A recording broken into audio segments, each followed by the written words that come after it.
Welcome back to Thompson to Clark. Welcome back, Jock Peterson. Yeah, Did you see that slide yesterday? I had to tell Denise. I said you gotta watch it. I said it's sad, but you gotta watch it. Did you hear his excuse? That he was protecting the wrist. Yes. Yes. So I don't know. Like now, you and I, not professional baseball players, though we did play a lot of baseball in our days. Yes, you could slide without like using a hand for security, right? Like, I mean, yeah. I mean, I was a lighter guy though. Yeah. I mean, I'm not taking a poke at Jock here, but I mean, I played at like 155, 160 pounds. So sliding was kind of my forte because I was a base dealer. So pop-up slides, all that fun stuff, super easy for me. Now I'd probably rip everything from the hip down if I tried it. But I guess I can't knock him. I found it interesting that he's like, well, it's going to protect my wrist. Now, if he normally slides to where he kind of uses his hand to push, then I get it because it's sort of instinct. You're like sliding and you're like, oh, I can't do that. So I get that, but I just thought, I've seen, some guys are just wizards with the slide where they can move around stuff. And we saw Tyro, I think it's on Saturday. He, now they have that mitt so they protect their hands. And so Tyro did a head first slide at home and he grazed home plate a quarter of a second before he got tagged. Like, it was amazing. I'm just like, man, this guy, he also stole second. They called him out and then they reversed that. So he was this is good base running and now they don't trust Jock. Now I will say he did go first to home on a double. He did. So he was on his horse. But I don't know if our third base coach sent him. We got to go back and watch the replay of that because the ESPN announcers last night, they were saying that Jock was going no matter what. And I didn't catch third base coach's signal if he sent him or what had happened. And if he did, it was before he even got, when he was halfway between second and third, because by the time they picked up that angle, he was already around third. So but he was already around third. And the ball didn't even get to the wall. That was what was most impressive to me. Like he was very decisive in knowing that he needed to score there because in the back of his mind, I'm sure he's like, man, this whole week was about getting a lead and then giving it up because we stopped scoring. So he probably thought like, man, I need to score here, because I'm sick of doing this thing where we get some runs and then we give it up and we lose. So good on him. Yeah, good on exactly. Jock. Yeah. All right. So lots of stuff happening. And one of the reasons why I love recording this show on Monday is because usually news happens on Monday. Yeah. So let's talk about all the news that is going on in Giants world right now. So today, the Giants made it official that off the injured list, Mitch Haniger, Austin Slater, they are back with the team. They are both in the starting lineup. This is, their excuse so far has been that they can't hit left-handed pitching. And some of it is because two of the guys who they penciled into their lineup as against left-handed pitching is Haniger and Slater. And we saw, Slater was in there last year and the year before. He's really good against lefties. And Haniger making his debut, he was one of their big signings in the offseason. So they're back. Unfortunately, though, when someone comes up, somebody has to go down. Unfortunately, that was Brett Wisely. Brett Wisely is probably going to be one of those guys this year. He is so valuable from the utility spot in that he can play multiple positions, but he also has options. So he's going to be yo-yoed, I would imagine, unless he just starts hitting lights off the baseball. But he went down, and then newly acquired Darren Ruff went to the disabled list. Shocking. Was it? It's like a wrist thing, or they called it wrist inflammation. I mean, I don't know if there's a more generic cover up disabled list. caveat, whatever you want to call it, name, moniker for, we don't want to DFA you. We don't want to have to go through the process. How is your wrist feeling, Darren? Oh, it's sore. Okay. I mean, I wonder if it was from he's very famous for that inside out swing. And he had it was in, I think it was in was it the first, I can't remember if it was Saturday. It was Sunday. yeah. Saturday. Yeah, because you and I were playing the show when yeah. There we go. he I think they scored their first run because he inside outed a baseball into right field that was like in on his hands. And sometimes when you do that, that could be that could hurt your wrist, especially if you're fighting something off, that vibration or whatever. So maybe that's what it was from. But yeah, I found that interesting. I didn't want to see them send him away. I didn't, it would suck because the story was that him coming back is he was so happy to come back, and he did not do very well with the Mets, and the media and the fan base didn't really embrace him because he was struggling so much. And this Giants fan base likes Darren Ruff, I would say a decent amount. So they're just basically postponing whatever that decision is, probably thinking that in a week someone else is going to get hurt and then he'll be back. Well, and that's that's kind of the way it rolls with this, like, decision making. When it comes to the injured list and when it comes to bringing guys up and activating people and everything else, it really is day to day. You never know what's going to happen. I mean, there's injuries every day. You didn't know Wood was going to hurt his hamstring, and so these things happen. Sometimes they just open up spots. So really, to kind of think, you can't even really think 3 days ahead, or you can't even, like, thinking now when Wood comes off the IL, what's going to happen to the rotation? Who knows? I mean, who knows what situation we're going to be in at that point? But that's good.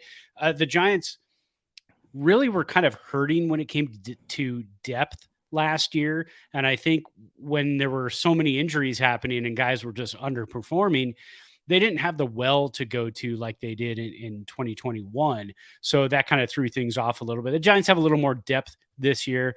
Now that they're getting the big guns back, you see that the guys that they're sending down help them win the last 2 games. So it's really, just a kind of a wealth of bodies at this point. So it's a nice situation to be in for sure compared to last year. Yeah, absolutely. So like I mentioned, Jock is back. He was activated yesterday before the ESPN Sunday night game against the Mets, and he did a good job. He helped the team get a W. They went to 3-4 on the week, so that was better than where they were headed after the first 2 games of that Mets series. But because Jock is back, Elliot Ramos, who will also be yo-yoed, I imagine. Yeah. Like he's no longer the prospect that they're worried about protecting. Right. They're worried about, you got to make sure that he's not going to get down on him. So he's just become, unfortunately, I've used that word unfortunately like 3 times already. He's just become. There's a lot of unfortunate things right now, but yeah, he's just become he's not really a prospect anymore. He's kind of just a guy, and he's a guy with options. He's a guy who can play some valuable defense. He can run the bases, but his swing is so inconsistent that they're not protecting him. And he's just fighting for a role. Yeah. And unfortunately, when he was sent down reading Baggerly's article today, it's just kind of sad because he said it looked like he was struggling and trying to bunt for hits in situations where he probably shouldn't be bunting for hits. He had a 333 average in Sacramento before he came up. He just needs confidence. He's a good fielder. He's a good base runner, quick guy. But honestly, if you have no power and you have no average, the Giants have plenty of those guys, especially right-handed hitters when it comes to, a situation like they're in right now with a wealth of right-handed hitters. Darren Ruff has taken over for Elliot Ramos, and Darren Ruff is a tough guy to throw in the outfield. But when you have a bat like his who can just crush lefties, and you can't count on Ramos to do that, it's just, odd man out at this point. And it's sad to see because we, a couple of years ago, we're like, hey, we cannot wait to see Elliot Ramos. And now it's like, okay, who's next? And we've got Mitch Haniger for a couple of years, so we're not really worried about a right-handed outfield bat. And we've got Austin Slater, so we've got those two guys are coming back tonight. We're excited to see those guys way more than we were to see Ramos come up about a week ago, as opposed to last year when Ramos came up. We were like, all right, now we get to see what he can do, and he got a couple hits in his first game, and just kind of petered out from there. Yeah. Slinging Sammy Long I guess he got DFA'd last week, and then they traded him to the A's for, I don't know if it was for cash considerations or a player to be named later or whatever it was, but it was cash considerations. Can I want to get a Giants jersey, and I'm going to put 00 on the back and just say cash considerations, and I'll be that guy. Anytime a trade happens, I am cash considerations. And here's a sad one. For longtime Giants fans, Madison Bumgarner got designated for an assignment with 2 years still left on his deal that he signed with the Diamondbacks. They own something like 30. They own like something like 30 some odd million still, and they DFA'd him. They do, and you and I were talking about that when we were gaming on the show the other day, a little 2-on-2 co-op.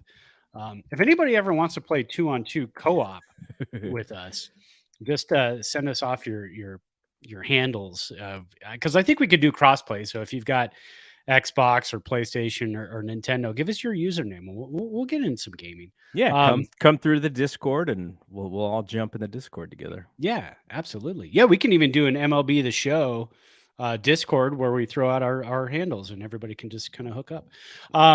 So yeah, he's got this year, which he's owed a base salary of $23 million. And then next year, 14. So yeah, you're looking at 37 left. And then he's a free agent after 2024. But you and I were talking about that. I honestly think he could probably be a guy who comes in left-handed bullpen specialist. He could be a long relief guy. He's getting paid enough. So if he can go to a situation where it's a team that is winning and just kind of needs a mop up guy or somebody who wants to prove himself, the Pirates, a veteran presence, and the Pirates are doing great. Pirates are 16-7 right now. And the Dodgers are going to Pittsburgh starting tomorrow. So that's going to be interesting.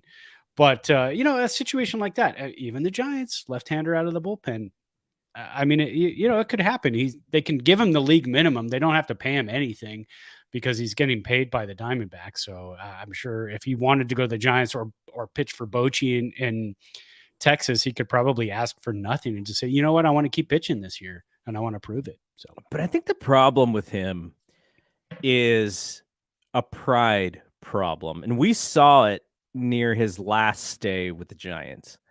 He comes from that old school. If this, the hitter's swinging out of his shoes, he gets pissed off and he yells at him.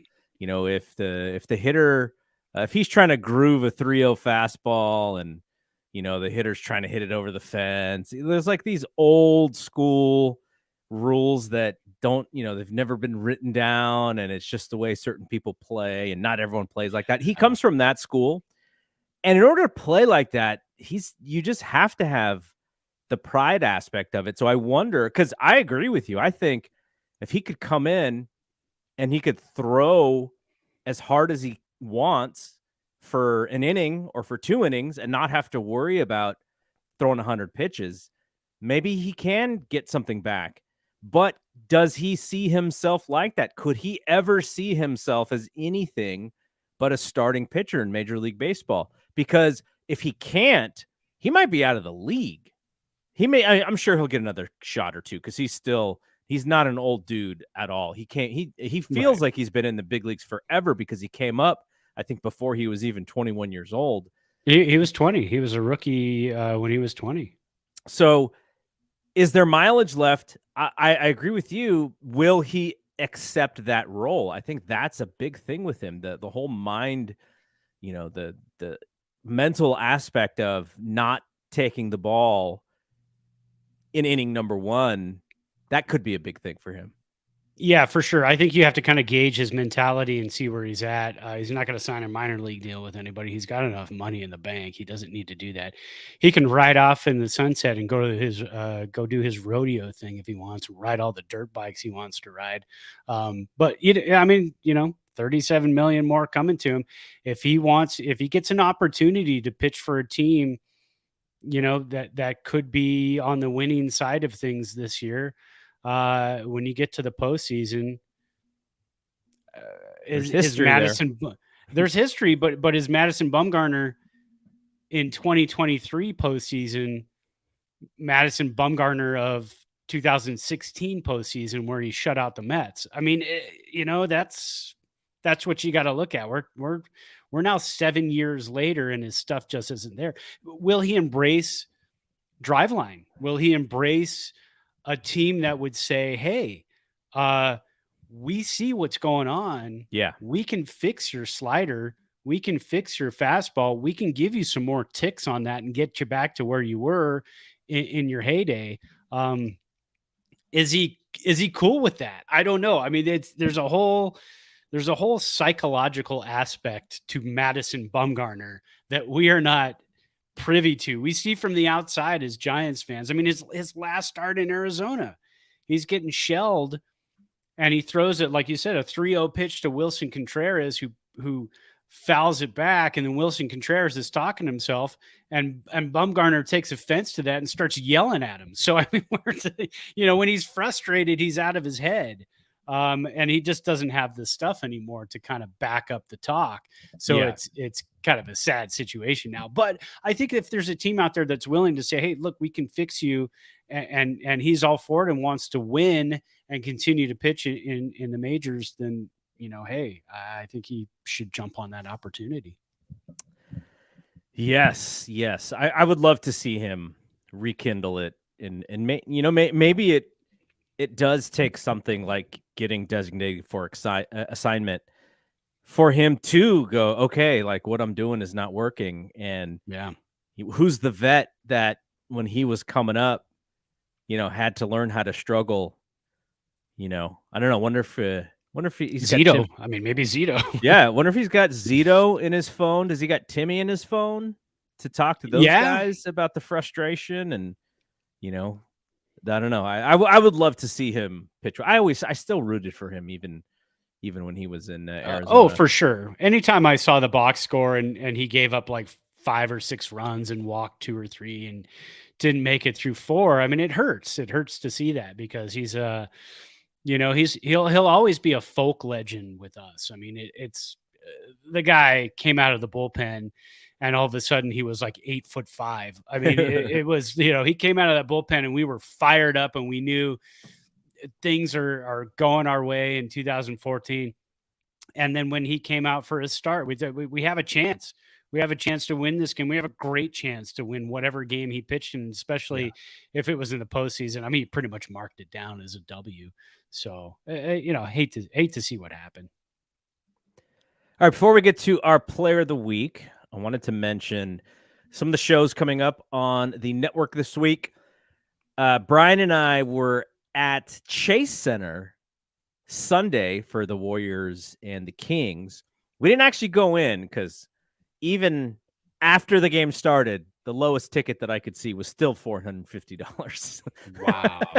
Well, now what would have been your threshold? Oh, if like midway first quarter, someone who had like a standing room only ticket was like, okay, I'm not going to try and get $500 and be greedy.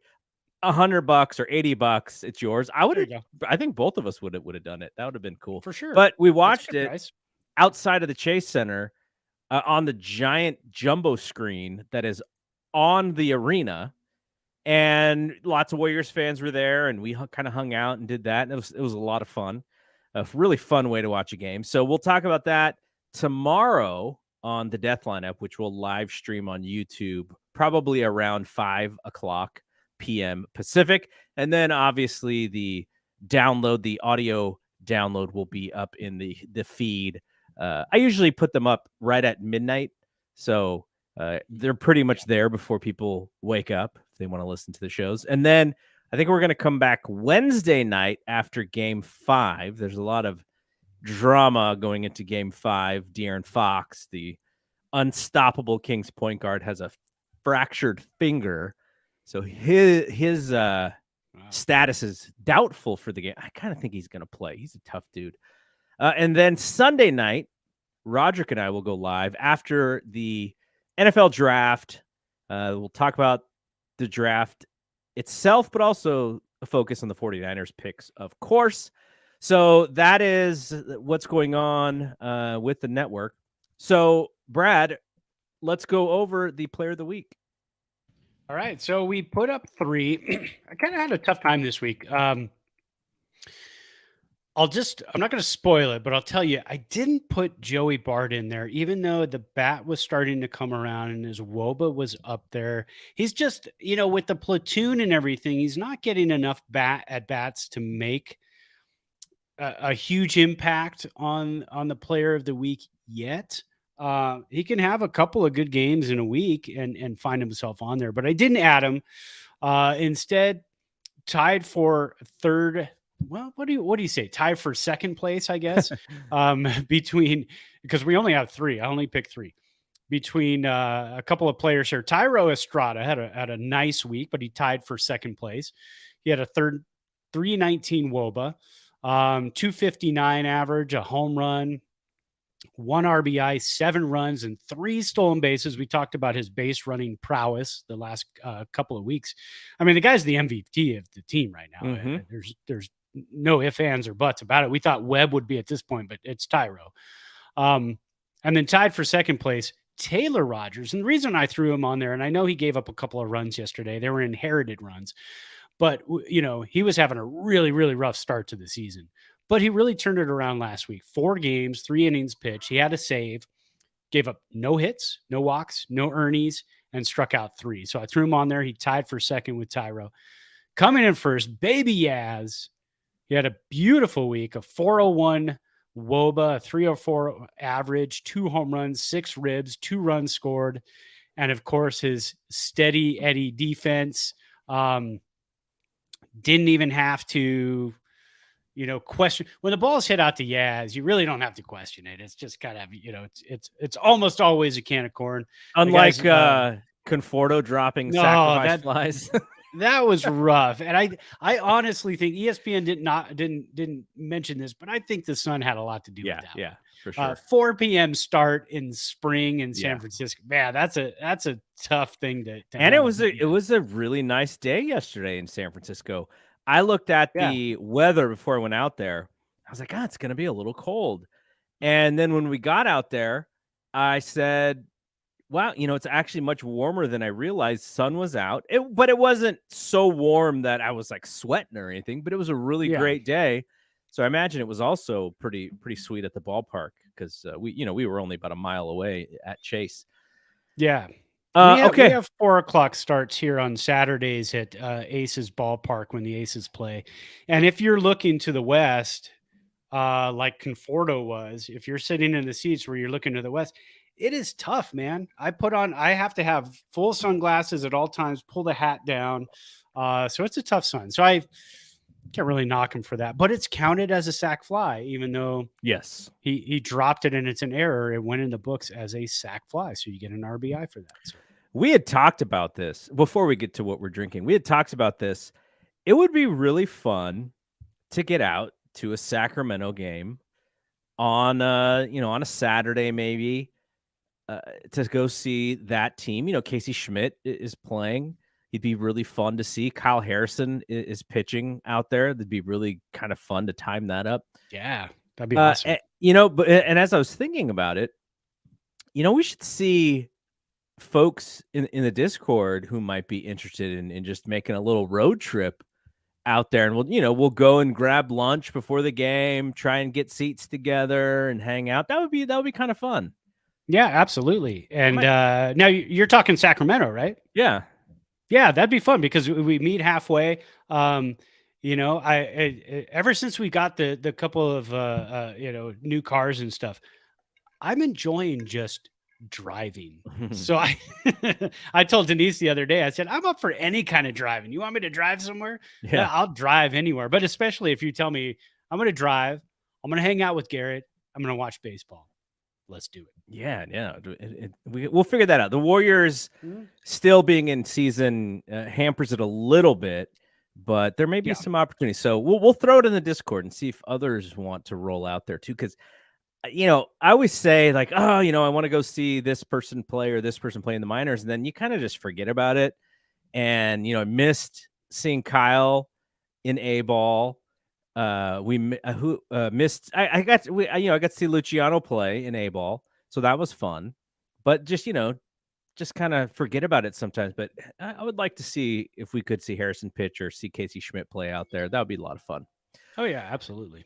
Okay, so now let's get to the drink. I had some Johnny Walker Black. And I just decided to make a highball. I think I had the highball last week, but that was the pre-made highball. So this is my homemade highball with some seltzer water and Johnny Walker Black. And it's kind of perfect because it's low 70s out here in Sunnyvale today. So it's not toasty, but it's not cool. It's like kind of perfect to just have a refreshing drink. So that's what I went with. Man, it is 60. What do we got today? 69 degrees. Right now it's 65 in Reno. For the winter we've had, you might as well just say it's 90 degrees out there. There's shorts, there's t-shirts. I'm shorts and a t-shirt right now. And then yesterday I made this drink during the Giants game because we got home, checked out my sister's new place, came home. Denise was like, it was like 4:00 game had just started. She said, I'm just going to lay down and read for a little bit. I said, oh, cool. I'm going to, grab a drink and watch some Giants baseball. So I went back to, I'm going to call it my signature drink. Where'd I put the bottle? There it is. I'm going to call it my signature drink because I don't know who else is making this drink. I just made it up myself. It's the Terramana Silver. Oh, there's a little tiny bit left in it. I got to pour that. Can't let that go to waste. And then the grapefruit Zevia, which is, sugar-free, no caffeine or anything, no food coloring, no coloring in it and anything like that. Mix the two and a couple of wedges of lime in there and nice and refreshing and cool. Put it in the Maui Brewing Company glass. So I feel like it's summer right now. How many shots are you putting? One shot in there, a shot and a half? It's a double, so 2 ounces of tequila, which is about the standard when you're mixing drinks. So, I put 2 ounces, and then with the 12 ounces of the Zevia grapefruit and the lime, it's a sipper. I mean, it'll last me a while, which is really cool because a 12-ounce beer, if it's hoppy and it's juicy and it's refreshing, I'll go through that sucker a little too fast. Yeah. So that's why I like this because it's more of a sipper. I can add some ice to it, keep drinking it for a while. So, maybe we got to. I think we got to name that after the show or something. We can. Well, okay. I was going to say I'll come up with something now, but it's got to be witty and it's got to be good. So I need time. Yeah. So you come up with the name. I will. We'll, because one of our favorites, the Giant Cocktails podcast. Yes. Every time they do a podcast, they create a graphic for the drink that they are having, and we didn't even know before we met them that was their gimmick. We just, our show isn't only around the drink, but we were kind of doing the same thing, and so we'll have, they do that with theirs. They put out a something on Instagram every show with whatever the drink is. So we'll have to create the official Thompson to Clark drink. And, it's got to be the Terramana tequila. It can't be anything else. Like that's the go-to. We'll have to tag them when we put up the graphic. But yeah, once Brad comes up with the name, we'll put the recipe out in on our Instagram page at BSPN_media. I can even leave it to the experts. What I can do is tell them the drink, have them taste it, and then have them name it for us. The only thing, they're really good with fancying up their drinks. That's true. Yeah. So They're actual they may think this bartenders. is pedestrian. Yeah. They're gonna go, that's a pedestrian drink, Brad. What are you doing? But I mean, I don't want to offend them with my crappy taste, but I really like this drink. I don't know why. No, I'm with you. We'll figure something out. We'll name it, and then we'll put a graphic up on our Instagram and Twitter and such. All right, let's hit the rest of the show here. We're going to focus on the upcoming schedule for the Giants. They have a very interesting schedule this weekend. Yeah. They go to Mexico City. I know the 49ers played the Cardinals in Mexico City this year. What does the air do to the baseball? Let's check the Mexico City elevation. And they are 7,349 feet. All right. So Coors Field elevation is 5,200 feet. So you're talking about 2,000 feet higher. I'm at 4,500 feet here in Reno. When we go up to Tahoe, they're about 7,000 feet. You feel it even from this height to that height, only going up about 3,000 feet. You absolutely feel it the day you get there. It usually, if we're in Tahoe for a week-long vacation, it takes a day or two, and then all of a sudden you kick in and you go, okay, now I'm good. First night, hard to sleep. The Giants play on Thursday against the Cardinals to finish up a 4-game series. Mm-hmm. Then they travel Friday. They've only got one day to get acclimated to this. Then they play baseball on Saturday and Sunday. If anything, we know that Coors Field takes the bite out of your slider. So I think slider pitchers are going to have a rough time. Is it going to be a high scoring game? I don't 100% know because I don't know much about the stadium that they're playing in.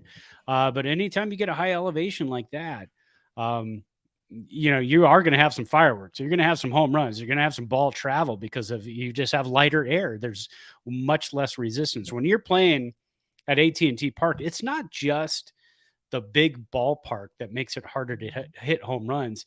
It's the humidity off of the bay, and it's the heavy air because you're at sea level. So you have heavy air, you have humidity, and you've got a big ballpark. So that's why it's a little bit harder to hit balls out of that stadium. So when you go to Mexico City and you've got two teams that really do rely on home runs, these could be some like 15 to 14 ball games with ease.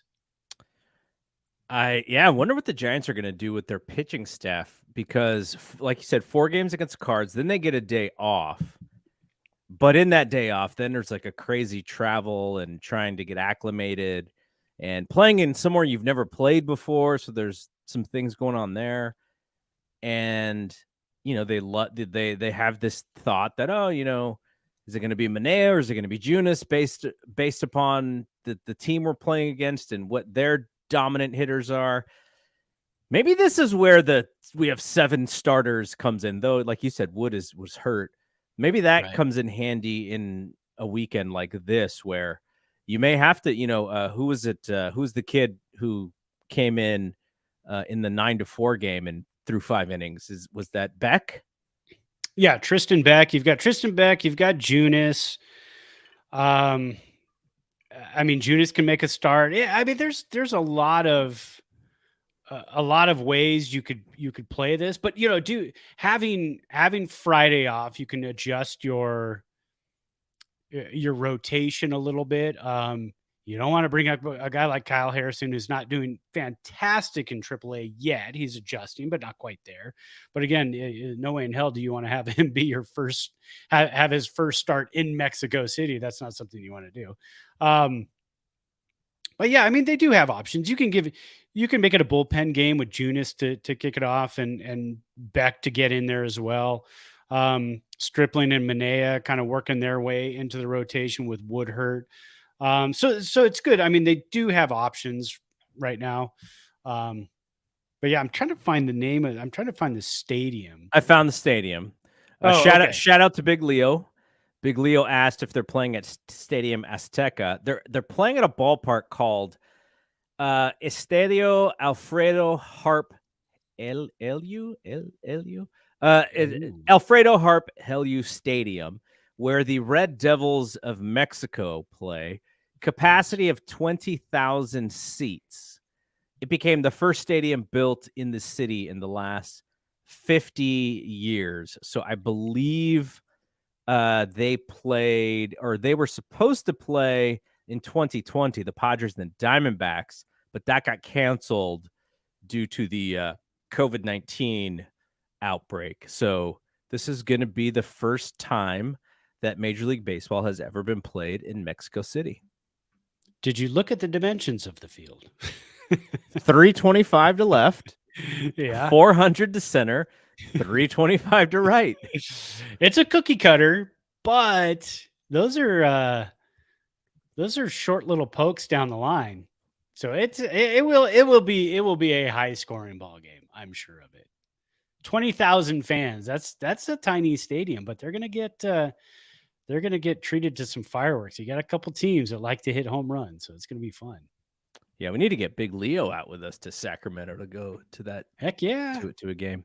Heck yeah, man. All right, so they also play like I said, the Cardinals in 4 games here. The Cardinals are sort of in the same scenario as the Giants here. Their run differential numbers are a little bit better than the Giants, but they're 9-13. Giants are 8-13.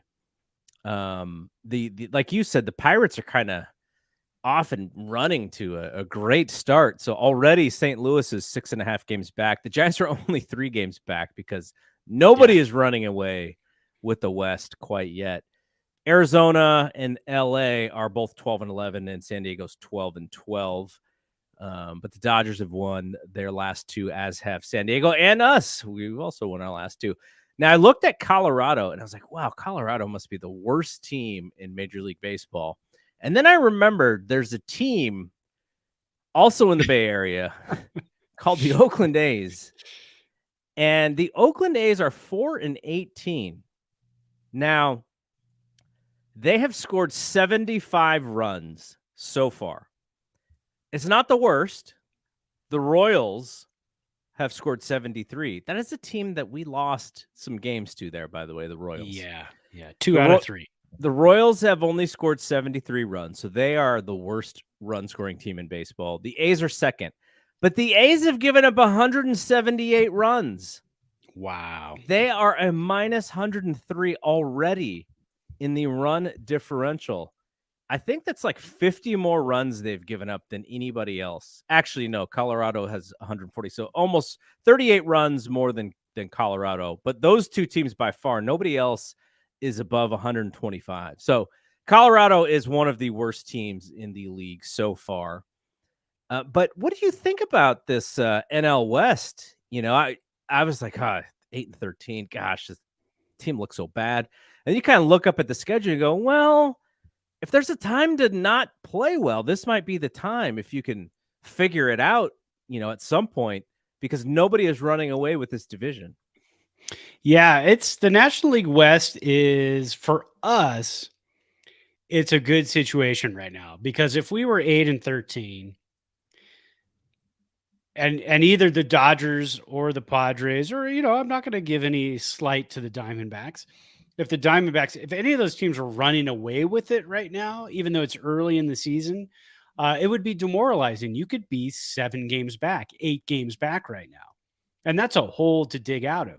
So nobody's really kicked it into gear yet. Whoever does in the next week or 2 is going to have a major advantage if nobody else is kicking it into gear, because again, you're going to be in a situation where you're going to get a nice big lead, and then you just kind of have to keep playing good baseball and hope somebody doesn't go on an absolute tear and get confidence and get momentum.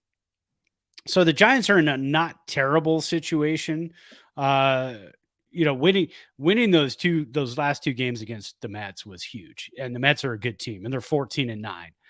Before those two games, they were 14-7. And they were chasing Atlanta, and they're still kind of hanging right back behind Atlanta.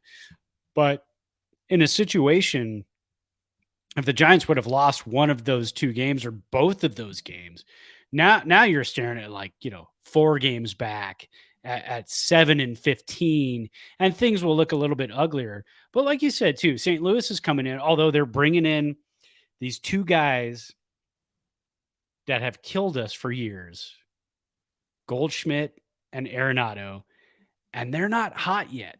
So that's the biggest worry, isn't it? When Arenado and Goldschmidt come in and they're not hot yet, you go, well, who else are they going to get hot against? They come into San Francisco and they go, we're home. So if the Giants sign both of those guys, the Giants would win back-to-back World Series championships because they love playing at Oracle. So they're in a situation where 4 games against the Cardinals, but at home, you got to at least split, or you got to win 3 of those games to go into Mexico City against the Padres, who are also struggling. And you got to feel good about yourself if you can do that. If you end up losing that series or getting swept in that series to the Cardinals, man, it is a huge, huge uphill climb. And I think the Giants match up well against the Cardinals. They're facing tonight lefty, then righty, then lefty, then righty. So the Giants get to, focus on putting 2 lineups out there twice in a 4-game series. So you get a little bit of a chance to really kind of split this one up a little bit. It's going to be an interesting series, but the National League West, man, I wouldn't say it's up for grabs because we're only 20 something games into the season. Yeah. But the momentum is up for grabs. That's 100% true. The momentum right now is definitely up for grabs. I did some quick math. The A's are giving up on average 8 runs a game. 8 runs a game. And I thought our starting pitching was rough, but 8 runs a game, man. The one thing about this season so far, there's some streakiness, some wild streakiness on both sides. So, for instance, the Atlanta Braves started out really hot, 14-4. They've lost 4 in a row to get to go 14-8. And we know the Rays, they started out hot, and they're still playing really well. They won 5 in a row again after starting out the season. I forget what their original winning streak was, but the Baltimore Orioles have won 6 in a row. And I saw they just called up a kid that they drafted last year. They called him up to the bigs. That's amazing. Oh no, I think he actually got promoted from low A to high A. Was that what it was? I believe. Yeah. I know they made a big deal out of it on Twitter, and then I read it closer, and I was like, "What's the big deal here?" Oh, okay. I must have missed. Then I just crazily misread. Or I missed another call up, which is quite possible because I was kind of all over the place today. But yeah, you keep going. I'll look that up. I don't want to be wrong. So some of the other teams, the White Sox and the Tigers, they're on 4-game losing streaks. Houston, after starting a little slow, they're now on a 4-game winning streak. Bochy's doing magic in Texas. They're a plus 60 in the run differential, which makes them second in all of baseball right now. And it's like by a wide margin, which is amazing. Obviously, the Rays, like I said, everyone expects them to have the best run differential. They're a plus 88. They've scored 149 runs and only given up 61. Texas, 139 runs scored, only given up 79. Like, these are 2 teams playing some pretty dominating baseball. Whereas, the Braves at 14-8, they're 6 games over 500, but their run differential is only a plus 24. So they're not as spectacular at this point. And even Arizona, we're talking about, they're leading the division. They're a -4, and with the same record, the Dodgers are plus 19. So you can kind of tell the difference in the 2 teams as far as overall value so far of the teams. Giants are a -14, which I don't think is too terrible for their record. And if they were much worse like Colorado, I'd be like, it's only going to get worse. I think they still have Yeah. some room to improve here. So yeah, early Well, season and stuff, and it's not, yeah. nothing really that you can, create any sort of conclusions about. But there's some fun stats. Like, for instance, the Cubs 12-9. So they're playing decent baseball. They're 3 games back of the Pirates, but their run differential's better than the Pirates. So it just shows, this early stuff, things will kind of even themselves out. But early standings and early stats are kind of fun to look at.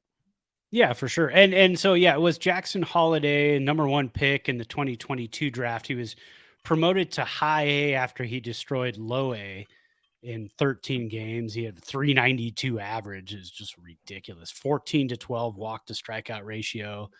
But the way Jeff Passan worded it, the first tweet after that, the first reply after that, it says, "Raise your hand if you initially thought Jackson Holiday was being promoted to the majors." Yeah, because I glanced at yeah. it, so I was like, oh wow, already.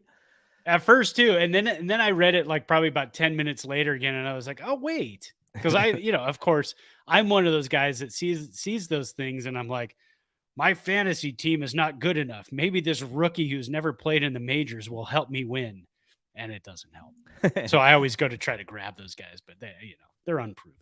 Jeff Passan, really good writer, really good reporter, really good at getting first on news. Not the best podcast guest, though. If he wanted to come on ours, I'd be like, you're the best podcast guest anyone could ever have.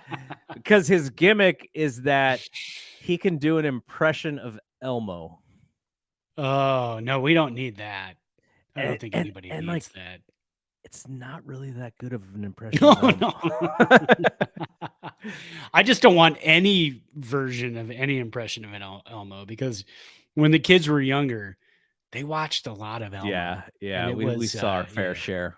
Yeah, Elmo and Mr. Noodles and all that good stuff. Oh, yeah. I will still say, and we're not turning into the Elmo podcast here, the Peter and the Wolf version of Elmo was really good. If my son, really? Okay. When my kids were small, like if I needed 45 minutes to kind of lay on the couch and maybe halfway doze off, I would throw that on.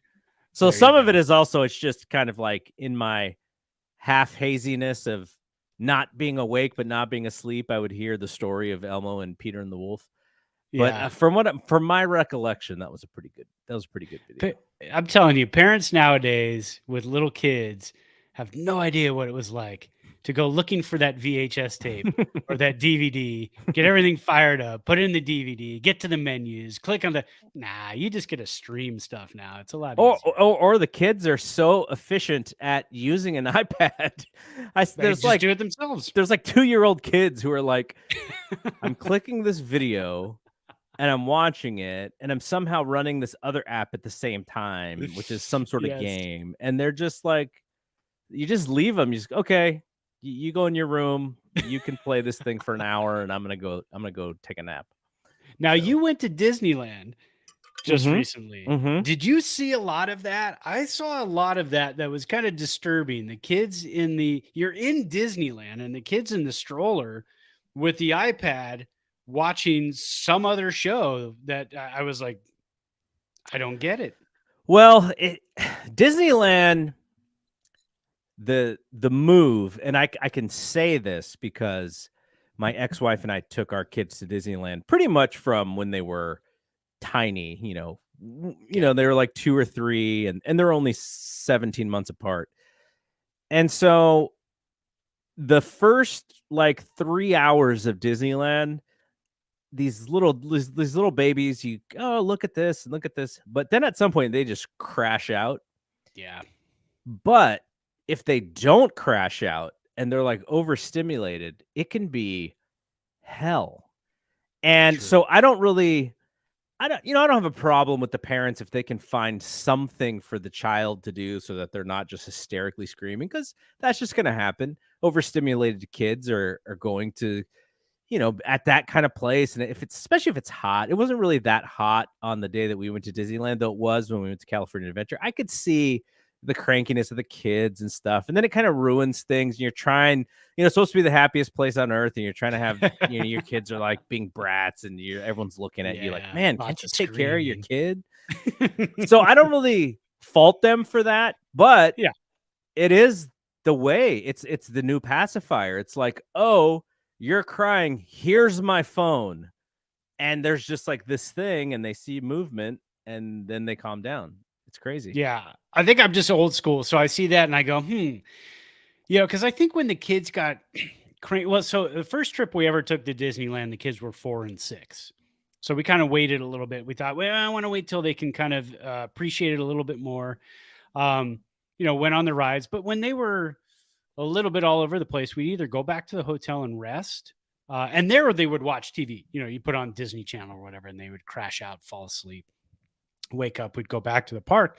But a lot of times what we would do is just kind of go find a grass area, sit down, bench area, whatever it was, sit down, relax, and then let some snacks and just watch people go by and just kind of hang out for a little bit. Because Disneyland is a lot about like sights and sounds, but everybody Disney's different, which is awesome. I think that's the cool thing about the park. Everybody does it totally different. Whatever suits the family, whatever suits the kids, that's what you do, because that's what Disney is. It's a hot day. Where are you going to go? You're going to get a Dole Whip and you're going to go into the tiki room and you're just going to relax in the tiki room, watch the birds sing. It's air conditioned and have a Dole Whip, man. Yeah. Just chill out. Like you can do that type of stuff at Disney, and then you can go out and then you can hop on Indy and have this crazy cool adventure. So yeah, just when I see the iPads, I'm always like, I think there's a different way, but who am I? I mean, I don't know, Well, the part that we don't see is that might just be the babysitter. True. Right? That True. just might be the for the child. I'm kind of glad that we didn't have that, but it's not like our own kids are, non phones or tablets either. Yeah. So they have their fair share. Yeah. We've got teenagers. You know how it is. So yeah. All right. Favorite ride in both parks. What do you got? Of course, the Rise of Resistance was awesome. That was super awesome. Yes. Though I was surprised at how much fun Smuggler's Run was. Okay, good. I'm glad you liked it, because I've ridden it twice, and both times I thought I was going to puke at the end because I get massive motion sickness. No, I was with you. I thought that was going to happen to me too, and so that's kind of why I didn't go on it. And then at the night, I was like, you know what? Who knows when I'm coming back? I got to go on it. That was fun. I always love Indy, but we didn't get to go this time because it was broken down. Yeah. I'm trying to think what else. What else? There's Matterhorn. There's Haunted Mansion. Thunder Mountain is my all-time favorite ride in that park. Thunder Mountain Railroad. I could ride that all day. We wanted to do Space Mountain, but we didn't get back to it because I heard Space Mountain's not going to be around after this year. Oh no, it'll be there. Or are they like fixing it or something? Because somebody said... So what they do coming up on May 4th. May the 4th be with you. The big Star Wars day in the park. The ride actually turns into Hyperspace Mountain. So it's Star Wars themed. And that one I've ridden, and that one I can ride, because otherwise it makes me, again, nauseous. If I'm riding a roller coaster in the dark, I get nauseous because I don't know where I'm going. But Hyperspace Mountain, there's actually projections of the Death Star and X-Wings and TIE fighters fighting. So you have things you can focus on. So I don't get as nauseous. So it turns into that. It'll be overlaid with that. And then when that's over, it'll go back. And then during Halloween, it turns into, I can't remember what it's called, but there's a gigantic galaxy space monster chasing you throughout the ride during the Halloween season. And that's a blast too. That one's really fun. Super spooky, scary music at the beginning. It's a lot of fun. Those are the only times I ride that. I don't ride Space Mountain because I get off of it and I'm like, what did I do? Well, I'm still trying to think of what we did at California Adventure. We did a lot of stuff for Ada, who's only 8. So we did a lot of stuff for her. Gosh, what did we even do? Did you do the Luigi's Rollickin' Roadsters? That's the dancing cars. No, okay, now I know what we did. Okay. We did the Toy Story ride. Yes. That was fun. Yeah, that's That was a lot of fun. absolute blast. Yes. Yeah. See, I love those kind of rides. I don't like a roller coaster that has the giant drops. I can deal with the giant drops, but I'm just not into those giant drops. If you give me a roller coaster that kind of is fast and is like edgy and you're kind of moving, I dig that stuff. But the drops are like, I could take it or leave the drops. So the Toy Story one was, I mean, the Cars one, sorry. The Cars one was. Oh, Cars. Sorry. Yeah. Cars one was absolutely fantastic.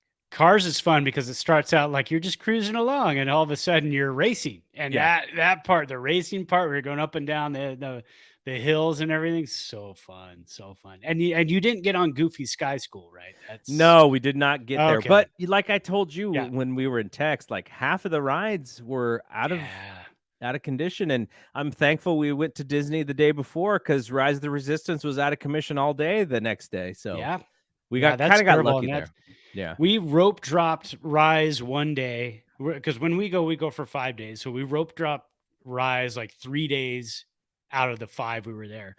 One of the 3 days, it was down from the time rope drop happened until like 2:00 in the afternoon. Yeah. So we went straight over to Mickey and Minnie's Runaway Railway and did that one instead. That's the one we didn't get to do. I wanted to do that, but we didn't get to do it. That's a fantastic ride. That's the brand new one. So cool. Trackless ride. Huge projections. You feel like you're in everything. That one's a lot of fun. So I'm glad you guys had a good time. Yeah, it was fun. All right. I think we're done here. Hopefully, consider this the pregame to Giants Cardinals game 1. Haniger and Slater back in the lineup, and I'm going to predict Mitch Haniger is going to go deep tonight. I think he's going deep tonight. He's coming out with just on fire. He's coming out. So he's going to play tonight, and he's going to play Wednesday night because he got a lefty tonight and a lefty Wednesday. So there we go. That's my prediction. Right. And we got some Golden Knights hockey tonight. There you go. A little Golden Knights hockey. What's their series like? Not a Bay Area thing, but I know. They're up 2-1 in Winnipeg again tonight for another game. The Saturday's game was just outrageous. They were up 4-1 going to the third period. Blew the lead. It was 4-4. Played a full overtime of 20 minutes. Everybody was gassed. And then they started the second one about 5 minutes in. Golden Knights scored, and that was it. So, there you go. Well, the NBA playoffs and the NHL Stanley Cup playoffs they're every day at this point. So still every day going with games. Baseball is going every day until October. So it's a good time for sports. Get your sports fix in. All right, but that'll be it for here with us. And like I said, Tuesday, Wednesday, death lineups, and Sunday, we want winners, talking 49ers draft. So busy week for us as well at BSPN. But for Brad, I'm Double G, and thanks to Leo for popping in and saying what's up. We'll see you when we see you. Peace out. Peace.